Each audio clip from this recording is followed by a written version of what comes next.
Contrary to the rumors that you've heard, I was not born in a manger. I was actually born on Krypton and sent here to save the planet Earth.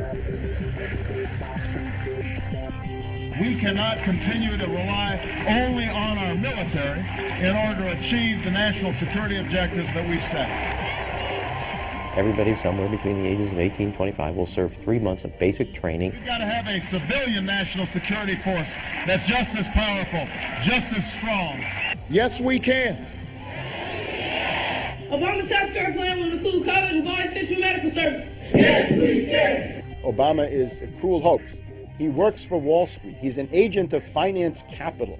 Where did you come up with the number $700 billion? Here's the Treasury spokeswoman's quote. It's not based on any particular data point. We just really wanted to come up with a really big number. To Democrats and Republicans who've opposed this plan, I say, step up to the plate. A few members were even told that there would be martial law in America if we voted no. Secretary Henry Paulson is no George Washington. I don't think anyone questions, Mr. Kashkari, that you're working hard. Our question is who you're working for. Obama pledged that he would resume the Security and Prosperity Partnership talks between Mexico and Canada that President Bush initiated. The old boss is starting to look a lot like the new boss. Robert Gates is going to remain on the job as defense secretary for at least a year. Plenty of sources knew about this meeting, told us and others that it was at Hillary Clinton's house, but clearly it wasn't. We've got to give them a stake in creating the kind of world order that I think all of us would like to see. We see you causing a depression so you can blow out the economy and consolidate it and bankrupt it. We know that you are enemies of free humanity, and we are here standing against your tyranny.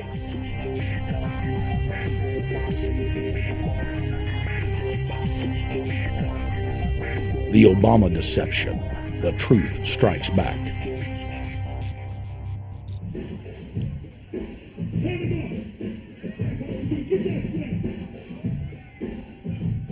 Barack is like the manager of Burger King. All presidents are, including Bush.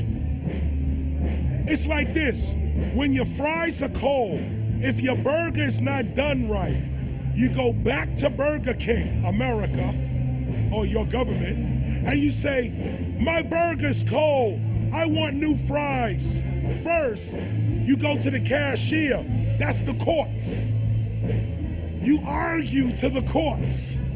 The courts, if you can't get no justice with the cashier, you say, let me see the manager. I want to go to the Supreme Court. I want to see the president. The manager comes out. Hi, what can I do for you? Now the manager can override the decisions of the cashier, but you never get to see the franchise owner of Burger King. If you really have a problem with your burger, you need to go see the franchise owner. We need to go to the top or to the bottom. We need to go to where the real architecture of government is. And it's not in a president, it's in a global scheme. Politics in America today is identical to pro wrestling. And what I mean by that is, in front of the cameras and the public, we all hate each other. I'm going to kick my opponent's butt. I'm going to whale him from here to high water and beat the crap out of him. Yet behind the scenes, we all are friends going out to dinner. Went to dinner together. And it's all a work. All intermarried. Show business. It's showbiz. And that's what you have today in politics. The Democrats and Republicans aren't really opposed to each other. Left and right mean nothing. The only thing that counts is, are you working for Wall Street or are you trying to defend the people against the financiers? It's pretty obvious that there's some gigantic financial institutions that have been pulling the strings of politicians in this country for a long time. And just the fact that we have it set up where they can donate millions of dollars to these guys' funds, these guys' campaigns. I mean, how do we not expect it all to go bad? America in 2009 was desperate for change. The past 8 years had been a disaster. Those weapons of mass destruction got to be somewhere. Maybe under here.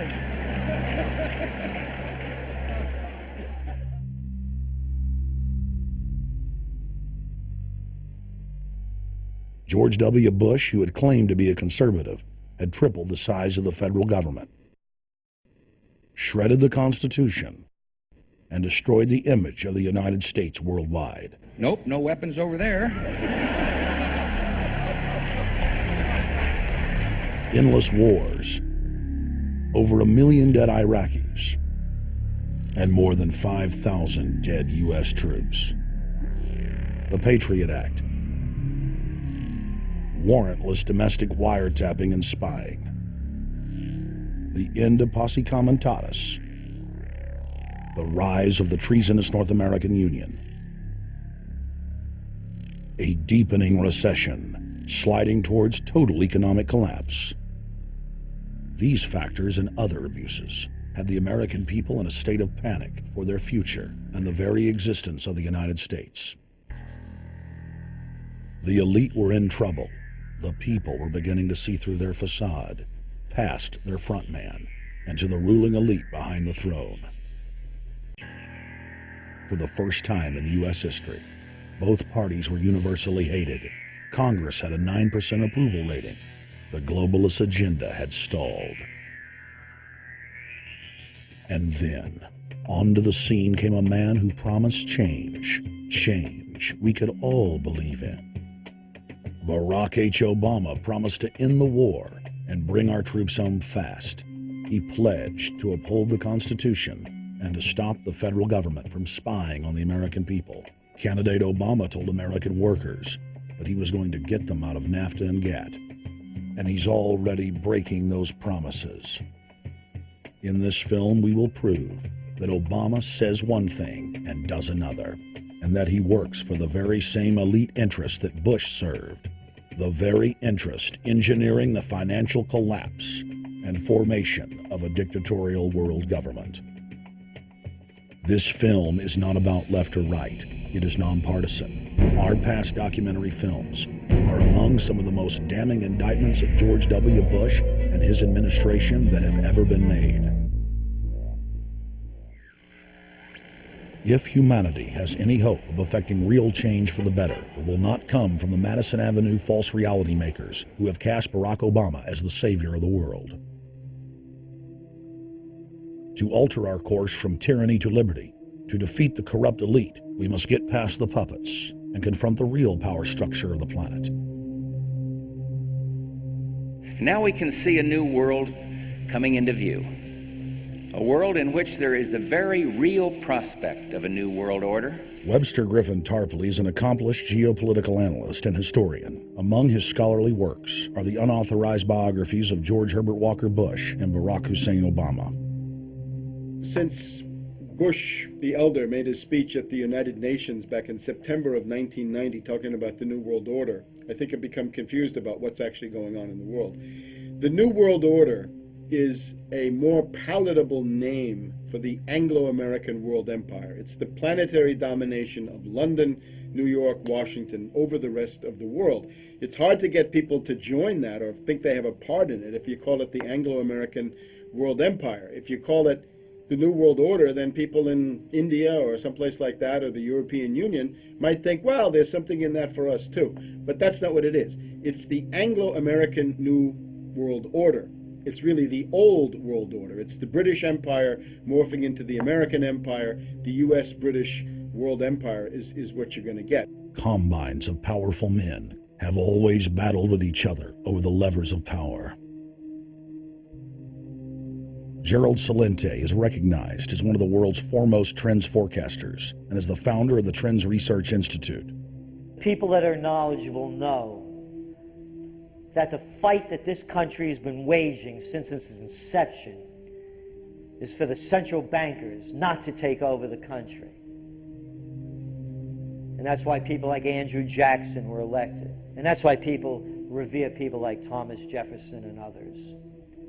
The takeover's happened, and it's a corporate takeover. Agents of the Bank of England attempted to assassinate President Andrew Jackson on multiple occasions because of his resistance against a private central bank being set up in the United States. And it was something that Abraham Lincoln warned. And this is, by the way, why I believe he was assassinated. This is the Lincoln quote. The money powers prey upon the nation in times of peace and conspire against it in times of adversity. It is more despotic than monarchy, more insolent than autocracy, more selfish than bureaucracy. I see in the near future a crisis approaching that unnerves me and causes me to tremble for the safety of my country. Corporations have been enthroned.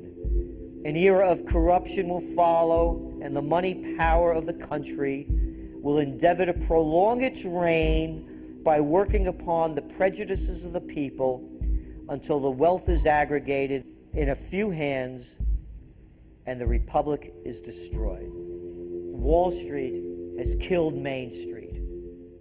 So I know how unpopular it is to be seen as helping banks right now, especially when everyone is suffering in part from their bad decisions. I promise you, I get it.